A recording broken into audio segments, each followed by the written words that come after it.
నానమ్మ ఓయ్ ఏం చేస్తున్నావు? సూర్య భగవానునికి వాటరు పోస్తున్నా.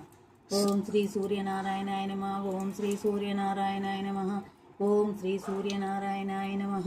సూర్య భగవాన్ సూర్యదేవుడా, సూర్యనారాయణుడా, ఆరోగ్యదాతుడా, ఆదిత్యుడా, నవగ్రహాలారా కృష్ణార్పణర్పితం. ఆత్మ ప్రదక్షిణం ఆత్మ నివేదనం సమర్పయామి. శతకోటి వందనాలు సమర్పయామి. కృష్ణార్పణర్పితం. దీంతో మనకి ఏం చూసినా సూర్య భగవాన్ సూర్య నమస్కారాలు. అంటే మనకేమన్నా మన హెల్త్ మంచిగా అవడం ఇలాంటి ఏమన్నా అయితే ఆరోగ్యదాతుడు అంటేనే సూర్య భగవానుడు. సూర్య భగవానునికి నీళ్లు వదిలితే మనకు ఆరోగ్యం బాగుంటది, మంచిది కూడా. పొద్దున లేచి కూడా సూర్య భగవానునికి లేచి బయటకు రాగానే దండం పెట్టుకోవాలి. ఓకే. ఈ నామాలు కూడా 3 సార్లు చదవాలి సూర్య భగవానునికి నీళ్ళు ఇడ్చుకుంటూ. తర్వాత దండం పెట్టుకొని రావాలి.